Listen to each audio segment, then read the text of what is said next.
بسم اللہ الرحمن الرحیم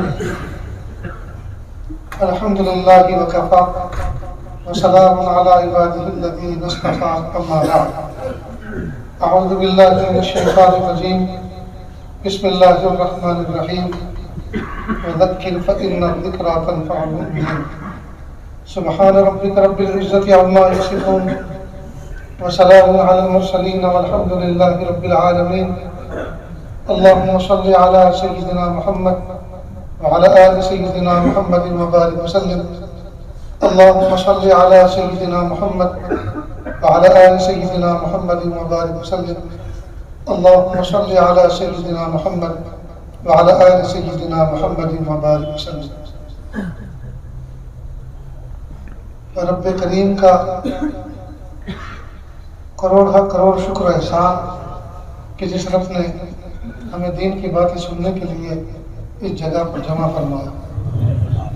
یہ عاجز کہا کرتا ہے شادی بیاہوں میں سفر کرنے والے بہت، رسم و لباس پورا کرنے کے لیے سفر کرنے والے بہت، موج مستی کے لیے سفر کرنے والے بہت، لیکن اللہ کی محبت میں سفر کرنے والے بہت کم. آپ لوگ جو یہاں چل کر آئے ہیں یہ صرف اور صرف اللہ کی محبت پر چل کر آئے ہیں. اللہ تعالیٰ اس محبت اور اس نسبت کی لاج رکھے اور اللہ کسی کو محروم نہ فرمائے. دوستو، پہلے زمانے کے مقابلے میں آج کے دور میں اللہ پاک نے اسباب کی فراوانی کی. پہلے زمانے میں گرمی لگتی تھی، بادشاہ وقت میں ہاتھ سے پنکھا چلتا تھا. آج کے دور میں اللہ پاک نے آٹومیٹک خود کار پنکھے بندوں کے ذریعے سے ایجاد کروائی اور بندوں کی ضرورتیں پوری ہوتی ہیں. بہترین ایئر کنڈیشن ہیں، فریزر ہیں، پنکھے ہیں. یہ اللہ رب العزت کا نظام بنا. اتنے بڑے مجمع تک آواز پہنچانے کے لیے پہلے زمانے میں سوائے منہ در منہ، یعنی ایک آدمی آواز دے پھر دوسرا اس آواز کو آگے پہنچاتا تھا، پھر تیسرا آگے پہنچاتا تھا، اس طرح سے آواز پہنچتی تھی. آج اللہ پاک نے ایسے ساؤنڈ سسٹم بندوں کے ذریعے سے ایجاد کرائے کہ ہم اس میں گفتگو کر رہے ہیں اور بیک وقت ہر کونے میں آواز برابر جائے. بلکہ اگر اس کو انٹرنیٹ کے ذریعے سے لائیو کیا جا رہا ہو تو پوری دنیا میں بیک وقت پوری دنیا میں ہر شخص اس آواز کو سن رہا ہے. اللہ پاک نے کتنی سہولتیں پیدا فرمائی. لیکن ان سب کے باوجود عملی اعتبار سے یعنی اللہ پاک نے اتنے سارے اسباب مہیا فرمائے لیکن ہم ان نعمتوں سے پورا فائدہ نہیں اٹھا پائے. پورا فائدہ نہیں اٹھا پائے. ہم شکوے تو کرتے ہیں جی پہلے طاقتیں بڑی اچھی تھی، دیسی گھی کھایا کرتے تھے، آرگینک سبزی کھایا کرتے تھے اور ان کے کنواں بہت اچھے تھے.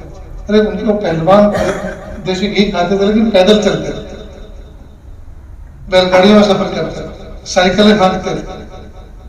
آج ڈالڈا کھاتے ہیں لیکن ہوائی جہاز میں اڑتے ہیں، ایئر کنڈیشن میں سفر کرتے ہیں. اگر جسم کمزور ہے تو اسباب کتنا قوی ہے یہ بھی تو دیکھو. اس کا شکر ادا نہیں کرتے. کئی مرتبہ اس موضوع پہ بات چھڑتی ہے کہ پہلے لوگوں نے دیسی گھی کھائے، دیسی غذائیں کھائیں.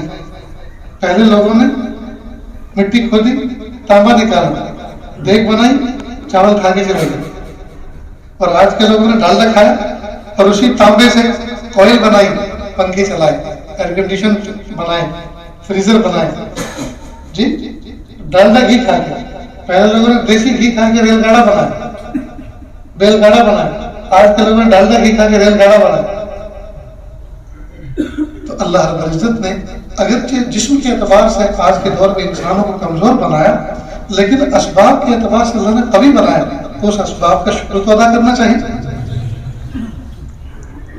خیر، یہ آج اصل جس موضوع پہ بات کرنا چاہ رہا ہوں یہ کہ اتنے سب کچھ اسباب اور اللہ کی نعمتیں ہونے کے باوجود ہماری عملی زندگی کا پہلو بڑا کمزور ہے.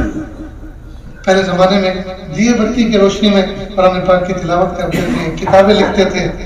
بلکہ دیے بتی کی روشنی میں وہ اتنی کتابیں لکھ گئے کہ آج ٹیوب لائٹ کی روشنی میں ان کو پڑھنا مشکل ہو گیا. وہ اخلاص کے زمانے میں ایسی محنت کر کے گئے. ہمارے اسلاف میں سے غالباً امام غزالی رحمۃ اللہ علیہ کون تھے، ایک مسئلے پر 40 دلیلیں انہوں نے لکھی، چراغ بجھایا اور آپ کو سو گئے. پھر جب لیٹے تو خیال آیا کہ 41ویں دلیل اس کی یہ ہے. اب چراغ تو گل ہو چکا تھا، پڑوس کے باڑے میں گئے، اس میں چولہے میں پھونک ماری، پھر وہاں سے چنگاری سے انگارہ بنا، چنگاری سے شعلہ بنایا، اس شعلے سے چراغ جلایا، سنبھال کے لائے اور اس کو رکھ کر اس کے بعد قلم دوار سنبھالا اور وہ 41ویں دلیل لکھی. ان کے زمانے میں اگر یہ نعمتیں ہوتی تو پتہ نہیں کیا کر کے جاتے. تو جسم کے اعتبار سے ہم لوگ کمزور ہیں لیکن اسباب کے اعتبار سے قوی ہیں. اللہ پاک نے ڈھیر ساری نعمتیں ہمیں عطا فرمائیں لیکن ہم ان نعمتوں کی قدردانی نہیں کرتے اور نعمتوں کا صحیح استعمال نہیں کرتے. ہمیں جب اللہ سے ہم بھیک مانگیں اور اپنی ضرورتیں مانگیں، اللہ سے سوال کریں، اس میں سے یہ بھی مانگیں میرے پیارے اللہ نعمتیں دیجیے اور نعمتوں کی قدردانی کی توفیق عطا فرمائیں. یہ بھی تو ہم اللہ سے مانگیں.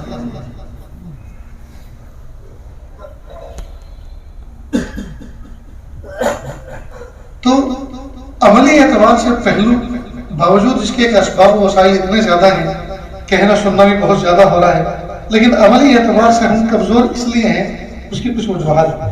ان میں سے ایک وجہ یہ ہے کہ جس وقت اس طرح کی محفلیں منعقد ہوتی ہیں، دینی باتیں کہنے سننے کی محفلیں منعقد ہوتی ہیں، تو اس میں ہر شخص یہ نیت کر کے نہیں بیٹھتا کہ مجھے سننا ہے، سننے کے بعد اس پر عمل کرنا ہے. یہ نیت نہیں کرتی، لہذا نفع پورا نہیں ہوتا. دوسرا یہ کہ یہ دعا کر کے نہیں آتے کہ پیارے اللہ آج کی اس محفل میں کوئی بات ایسی کانوں کے راستے دل اور دماغ میں پہنچا دیجیے کہ زندگی میں انقلاب پیدا ہو. یہ دعا کر کے نہیں بیٹھتے، نیت کر کے نہیں بیٹھتے. اور کئی مرتبہ یہ سوچتے ہیں یہ جو بات ہو رہی ہے نا یہ جنرلی سب کو کہی جا رہی ہے، میں اس کا مخاطب نہیں ہوں. تو اگر ہر آدمی یہ سوچے گا میں اس کا مخاطب نہیں ہوں تو یہ پھر فضا میں ضائع ہوئے نا. یہ باتیں پھر یہ تو دل پہ نہ لگی، یہ تو دل پہ لگانے کے لیے تھی.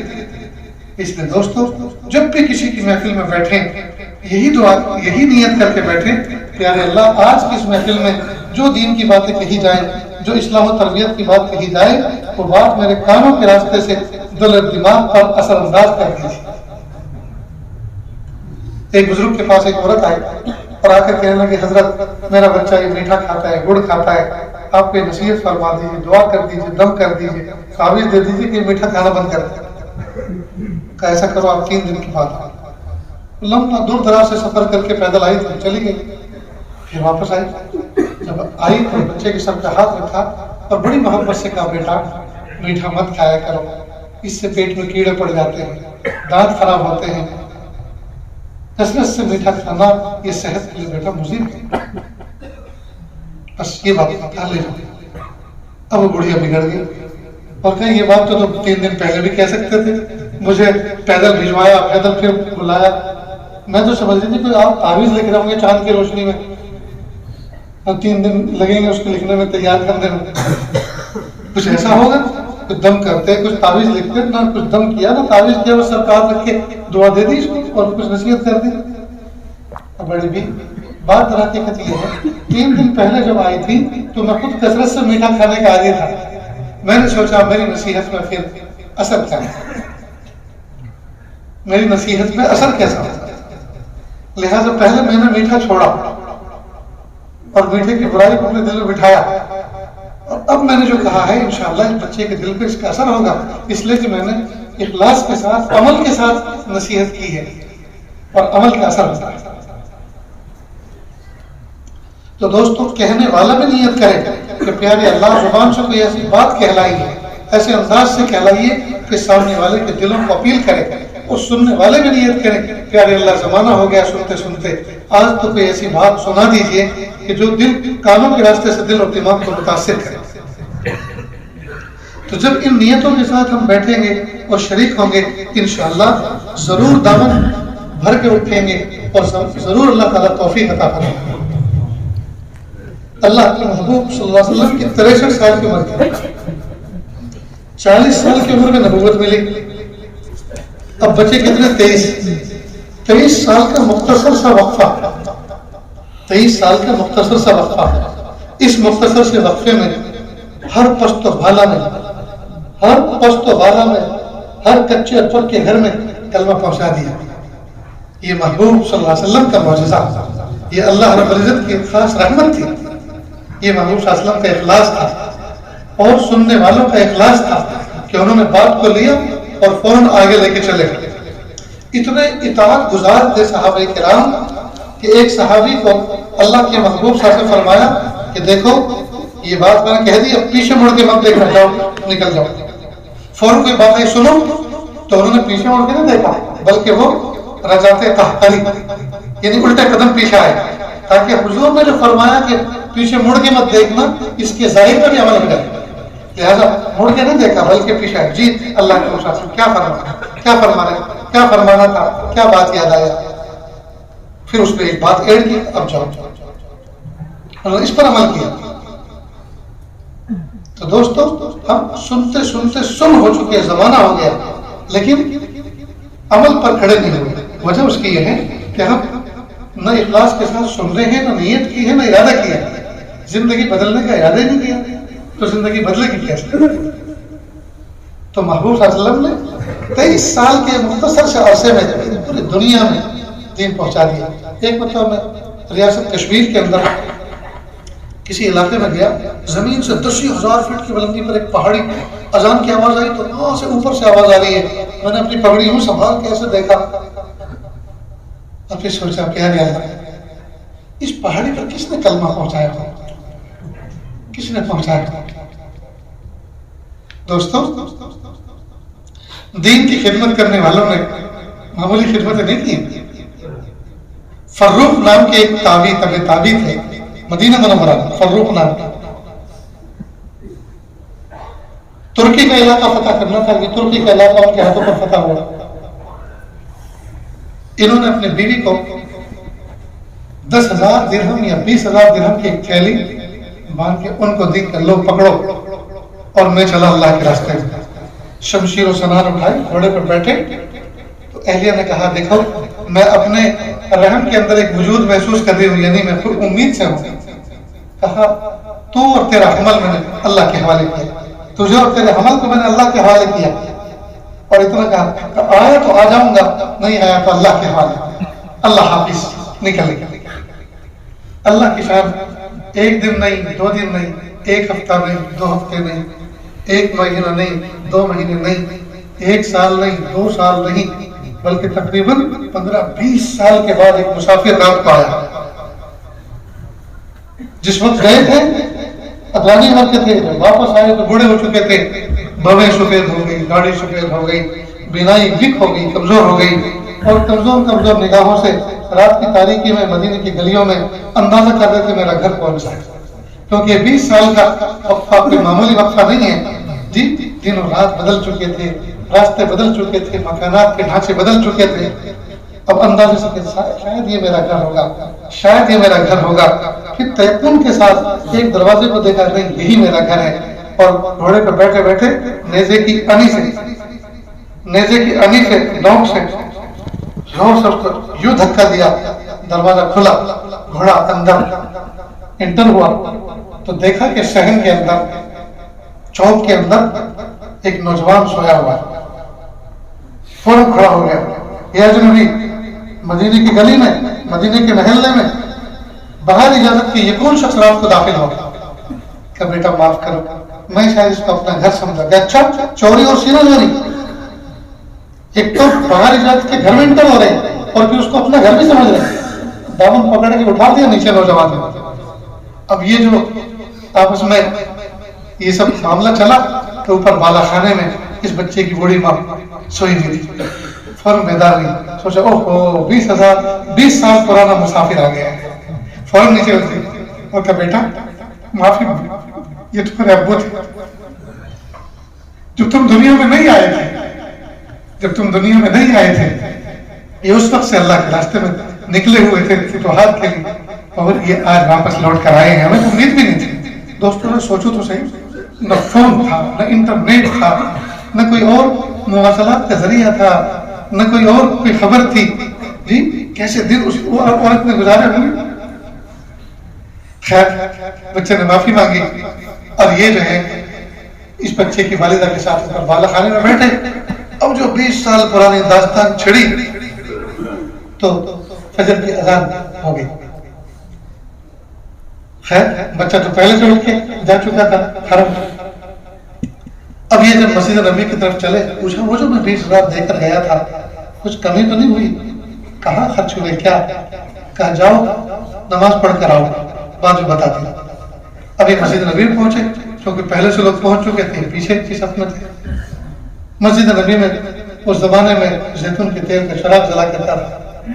اب جیسے سلام پھیرا سلام کے بعد تسبیحات سے فارغ ہو کر ایک شخص نوجوان ممبر رسول صلی اللہ علیہ وسلم پہ بیٹھا اور حدیث سند کی بیان کی اور بہت سارے نوجوان بچے بیٹھے ہوئے تھے انہوں نے اس حدیث کا املا کرنا شروع کیا. تو اس شخص نے کسی سے پوچھا من هذا الشاب یہ جوان کون ہے جو درس دے رہا ہے ممبر پر؟ کسی نے کہا انت لا تعرف آپ جانتے نہیں ہیں شاید آپ اجنبی ہیں. هذا ربیعۃ الرائے بن فروخ یہ ربیعۃ الرائے ابن فروخ ہے. فروخ تو یہ خود تھے یہ فروخ کے بیٹے ربیعۃ الرائے. بس وہاں سے اٹھے واپس گھر آئے. بیوی نے پوچھا کیا دیکھا؟ کہ میں نے اپنی سلبی اولاد کو ممبر رسول صلی اللہ علیہ وسلم پہ بیٹھ کر درس حدیث دیتے ہوئے دیکھا کہ وہ 20,000 اس پہ خرچ کرتا.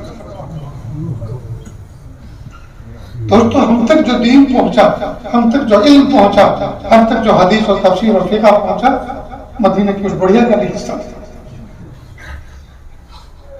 تو یہ دین جو ہم تک پہنچا افسوس کی بات ہے کہ ہم اس کی قدر نہیں کر پا رہے. اتنے بہترین اسباب و وسائل اللہ پاک نے عطا فرمائے ہیں. اینڈرائڈ فون ہیں ان کے ذریعے سے ہم کتابوں کو ڈاؤن لوڈ کر کے ان کو مختلف اوقات میں پڑھ سکتے ہیں. جی ہم بزرگان دین کے بیانات کو سن سکتے ہیں. ہم آن لائن کہیں بھی دنیا میں کوئی واعظ نصیحت ہو رہی ہے اس میں جڑ سکتے ہیں. اتنے سارے اللہ پاک نے اسباب و وسائل دیے لیکن ہم اسباب و وسائل کو شیطان کی ترجمانی کے لیے شیطان کو خوش کرنے والے کاموں میں تو اپنی انرجی کو لوس کر رہے ہیں. لیکن ہم اپنے بچوں کو اور بچے اپنی صلاحیتوں کو دین کی اشاعت کے لیے دین کی ترجمانی کے لیے دین سیکھنے کے لیے ان سب اسباب و وسائل کو استعمال نہیں کرتے. تو محبوب صلی اللہ علیہ وسلم نے مختصر سے 23 سال کے عرصے میں ہر پشت و بالا میں ہر کچے پکے گھر میں ہر نیچے اوپر کے محلوں میں یہ دین پہنچا دیا. یہ ان کے اخلاص کی بنیادوں پر پہنچا. یہ اخلاص کی بنیادوں پر پہنچا. ان کے اندر طلب تھی ان کے اندر اخلاص تھا ان کے اندر تڑپ تھی.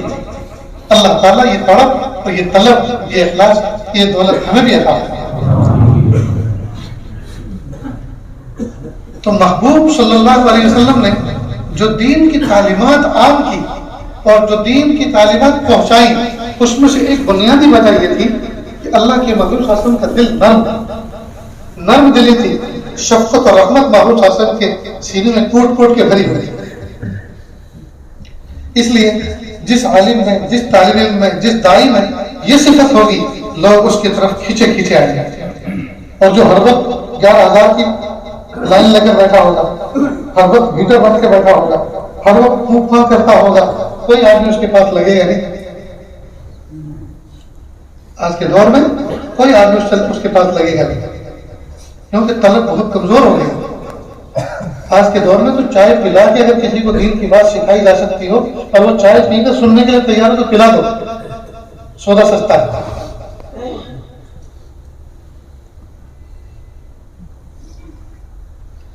اللہ کے محبوب صلی اللہ علیہ وسلم کا دل نرم تھا. کتنا نرم تھا دیکھیے.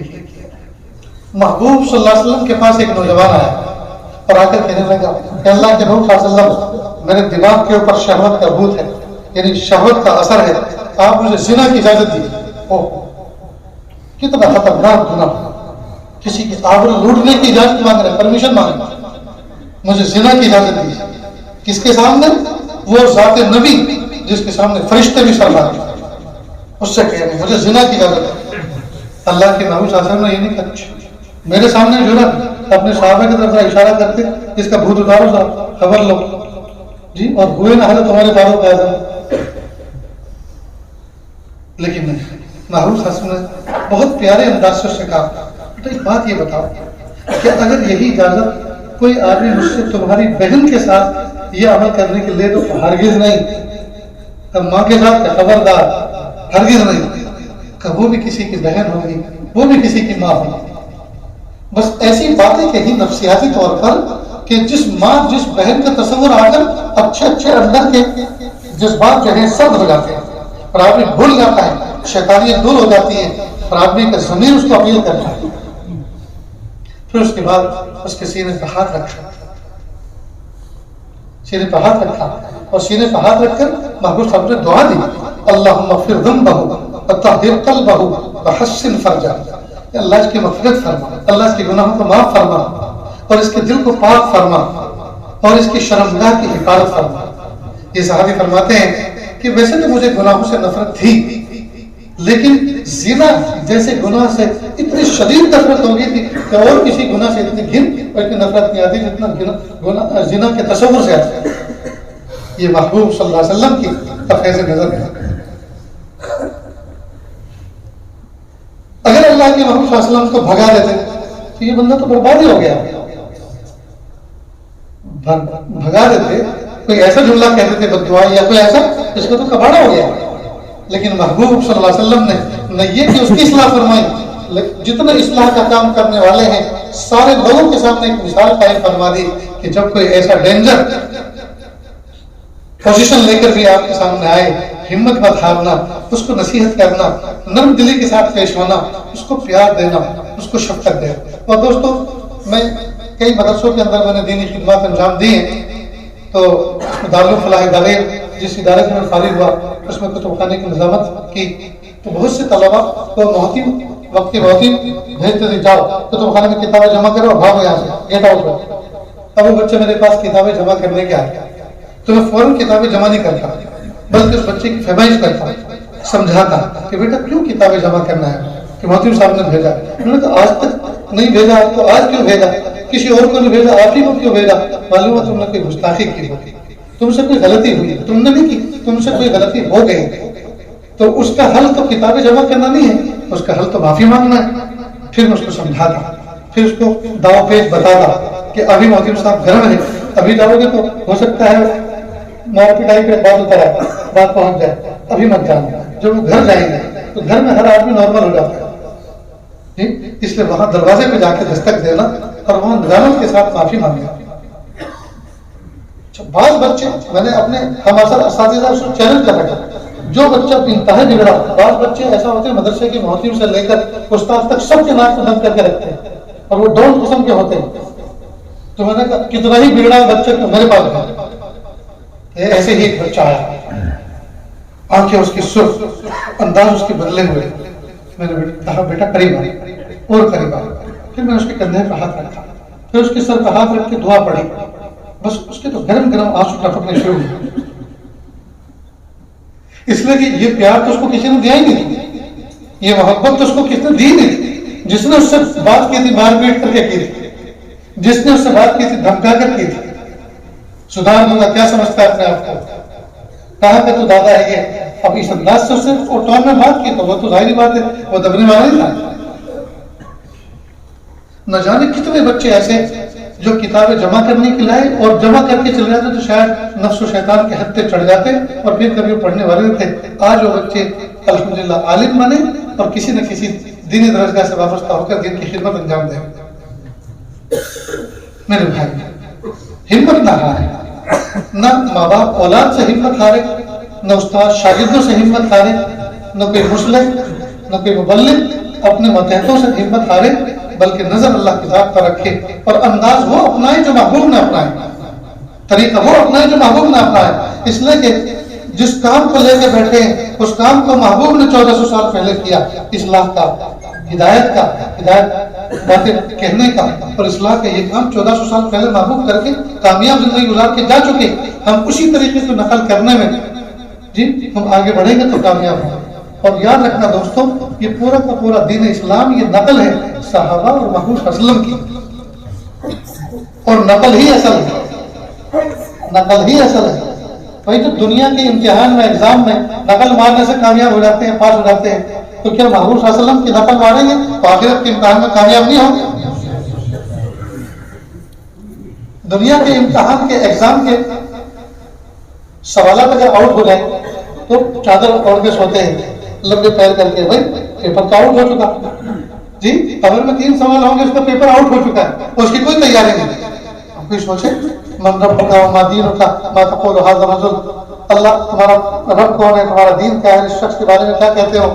یہ سوال تو معلوم ہو گیا تو جواب دیں گے؟ نہیں، صرف معلومات کی بنیادوں پر سوال نہیں ہے. سوالات کے جوابات قبر میں جب فرشتے پوچھیں گے تو ذہن میں نہیں آئیں گے، بلکہ معمولات کی معلومات کی بنیادوں پر نہیں، معمولات کی بنیادوں پر یاد آئے گا. جب آدمی اللہ کو ایک مانے گا، اس کے سامنے سجدے کرے گا، نمازیں پڑھے گا، تلاوت کرے گا، ذکر کرے گا، اللہ کے احکام پہ عمل کرے گا، حضور کی سنت کی اتباع کرے گا، تو جب سوالات کیے جائیں گے تو ان اعمال کی برکت سے اللہ تعالیٰ اس وقت سجھائیں گے، یاد دلائیں گے، یہ کہو، یہ کہو، یہ کہو.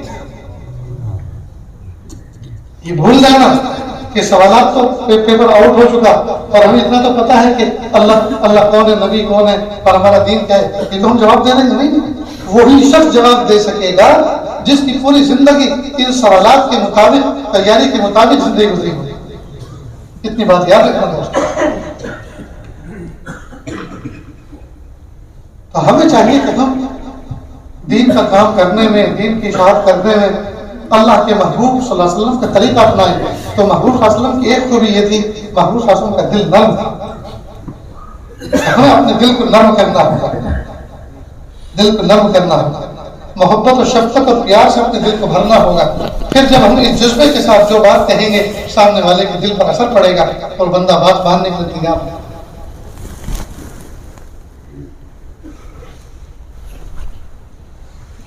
دوسری صفت اللہ کے محبوب صلی اللہ علیہ وسلم کی دعوت کامیاب ہونے کی یہ تھی کہ اللہ کے محبوب صلی اللہ علیہ وسلم بذات خود عملی طور پر عملی دعوت دیتے. یعنی ایک تو یہ ہے کہ بھائی ہدایت پر آ جاؤ، ایک تو یہ ہے کہ آپ جو ہے نماز پڑھو، ایک تو یہ کہ آپ قرآن پڑھو، اور ایک یہ کہ اللہ کے محبوب صلی اللہ علیہ وسلم جو کہتے تھے وہ خود کرتے تھے. اور عملی دعوت زیادہ مؤثر ہوتی ہے قولی دعوت کے مقابلے میں. لہذا اللہ کی محبوب صلی اللہ علیہ وسلم نے نماز کا حکم دیا اور کہا 5 وقت کی نماز تم پہ فرض ہے. ہمیں تو کہا 5 وقت کی فرض ہے، اور خود اشراق پڑھی، چاش بھی پڑھی، تہجد بھی پڑھی، ابراہیم بھی پڑھی، صلاۃ التسبیح بھی پڑھی. کتنی نمازیں محبوب نے پڑھی.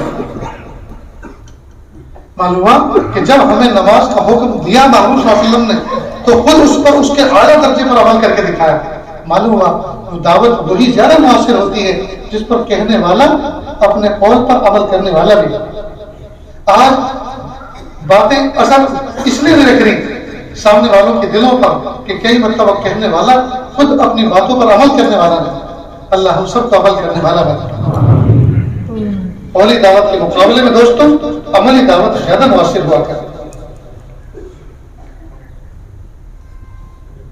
اب ہم نے گٹکا کھا رکھا ہے، پان بیڑی سگریٹ خود بد عمل ہیں اور یہی نصیحت ہم دوسروں کو کر رہے ہیں. کون ہماری بات پہ عمل کر لے گا؟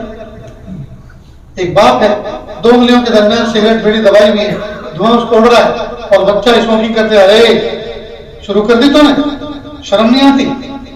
اب وہ بچہ اگرچہ باپ کے سامنے ادباً کچھ نہیں کہہ رہا لیکن اس کا دل تو پیچھے ہے نا، وہ تو کہہ رہا مجھے تو کہہ رہے شرم نہیں آتی اور شرم خود کو نہیں آتی، اور یہ مجھے نصیحت کر رہے ہیں اور انگلی چغلی کر رہی ہیں کہ اس میں سے دھواں اٹھ رہا ہے.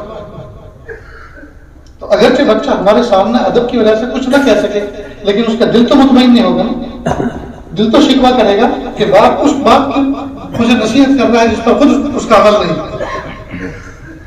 اس لیے دوستو عملی دعوت قولی دعوت کے مقابلے میں زیادہ اثر انداز ہوا کرتا. میرے والد بزرگوار اللہ تعالیٰ کی قبر کو نور سے منور فرمائے. ایک مرتبہ فجر کی نماز کے بعد میں نے اپنی بستی میں پتہ نہیں زمانے تعلیم میں کیا واقعہ ہے، جب میں فارغ ہو چکا تھا پہلے فجر کے بعد کچھ نصیحت کی تو لوگ جو بوڑھے تھے حقہ پینے والے، بیڑی سگریٹ پینے والے خوب کھانسے. اب اس کونے سے جو آواز کبھی ادھر سے، تو میں نے تھوڑا سا جھلا کر غصے میں کہا اور پیو حقے اور پیو بیڑی. شہد کا ستیہ ناش کر دیا، دین کی محفل کا ستیہ ناش کر دیا. اس طرح کی بات کہہ دی. 2-3 دن کے بعد ہمارے گھر میں بیٹھے میں کوئی شخص آئے، والد صاحب سے کہا کہ حقہ نہیں بن رہے، کہ وہ تو میں نے چھوڑ دیا. کہ یہ کب چھوڑا؟ کہ بیٹا تو منبر پر بیٹھ کے امت کے سامنے حقے بیڑی کی برائی بیان کر رہا ہے اور اس کا باپ بھی اس کی بات پہ عمل نہ کرے تو اس کی بات میں تاثیر کہاں سے پیدا ہوتی ہے؟ یہ معمولی بات نہیں ہے دوستوں. گھر کا فرد اگر پہلے عمل کرے گا تو دوسرے والے ضرور عمل کریں گے. گھر کا فرد اگر عمل نہ کرے تو پھر وہ دعوت بھی مؤثر نہیں ہوگی.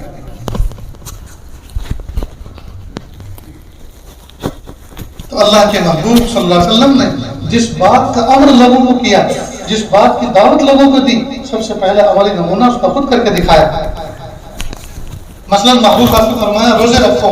اللہ پاک نے 1 مہینہ روزہ رکھنے کا حکم دیا تو جہاں لوگوں کو 1 مہینہ فرض روزوں پر ابھارا، خود کا حال یہ تھا ہفتے میں 2 روزے رکھتے تھے، پیر کے دن، جمعرات کے دن جی، اور ایام بھی چاندنی رات کے جو دن ہوتے ہیں ان میں روزے رکھتے تھے. 15 شعبان کا رکھتے تھے اور نہ جانے کتنے روزے رکھتے تھے. تو دیکھیے ہمیں تو کہا 1 مہینے کے روزے رکھو اور خود 1 مہینے کے بھی رکھے اور اس سے زیادہ رکھ کے دکھائے، ششید کے روزے رکھ کے دکھائے. محبوب صلی اللہ علیہ وسلم نے جو دعوت دی اس کا پہلا اس پر اپنے اوپر اس کو اپلائی کر کے دکھایا. عملی دعوت محبوب صلی اللہ علیہ وسلم کا عملی پہلو مضبوط تھا. زکوٰۃ کے بارے میں حکم دیا، زکوٰۃ کے بارے میں حکم دیا. امت کو تو کہا 40واں حصہ دو جی، 100 روپے پہ 2.5 روپے. امت کو تو کہا 40واں حصہ دو اور خود کا حال یہ تھا کہ ضروریات زندگی کے لیے کم سے کم درجے کی جو چیزیں استعمال اب آ سکتی ہے بس وہ استعمال کی، باقی سارا کا سارا امت پہ لوٹا دیا. اس لیے دوستوں ہم یہ تو تذکرہ کرتے ہیں اللہ کے محبوب صلی اللہ علیہ وسلم کے گھر میں ایک دن تک چولہا نہیں جلتا تھا، اللہ کے محبوب صلی اللہ علیہ وسلم گھر میں فاقے رہتے تھے. تو گویا محبوب کی ہم غربت بیان کرتے ہیں، حقیقت میں محبوب غریب نہیں تھے. 100 اونٹ آج تک کسی مالدار نے ضبط نہیں ہے حج کے موقع پر. 100 اونٹ مجھ سے پوچھو، اللہ نے بارہا مجھے حج پہ بلایا ہے، بڑے بڑے مالداروں کو دیکھا، کہتے تھے ہاں قربانی کا کیا ریٹ چل رہا ہے بھائی، ایک 300 لے رہا ہے، ایک 350 لے رہا ہے. وہ 300 والا کون ہے، ذرا اس کا نمبر ملے گا. بڑے بڑے مالدار سستا ڈھونڈتے ہیں اور شیر ڈھونڈتے ہیں، بھائی اونٹ میں 7 حصے ہوتے ہیں تو وہ لے لیں گے، ہمارا بھی ایک حصہ لگ جائے گا، یہ ہے کیا. بڑے بڑے مالدار وہاں جیب سنبھالتے پھرتے ہیں. لیکن محبوب نے 100 اونٹ اللہ کی راہ میں قربان کیے. اللہ کرے قیامت تک کوئی مالدار ایسا نہ ہو جو 100 اونٹ کا اللہ کے محبوب صلی اللہ علیہ وسلم کا اسکور توڑے. کسی کے ذہن میں یہ بات نہ آئے کہ ہمیں 100 اونٹ کو ذبح کرنی ہے تاکہ میرے آقا صلی اللہ علیہ وسلم ایک نمبر پہ ہی رہے.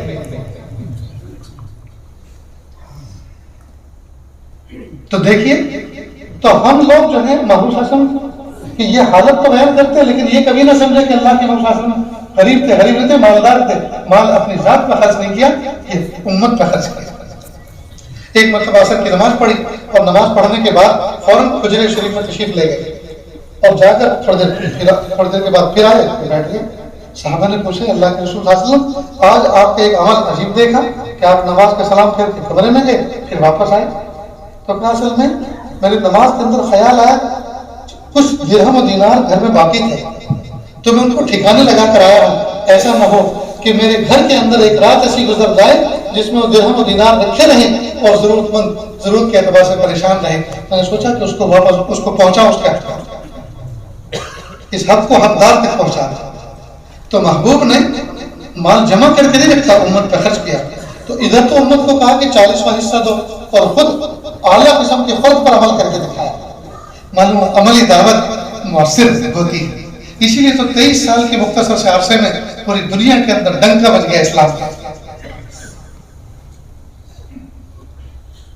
غزوہ احزاب کے موقع پر صحابہ کرام کو کہا خندق کھودو. اب خندق کھودنی شروع کی اور ہر ایک کے حصے میں کچھ فٹ کی جگہ دے دی.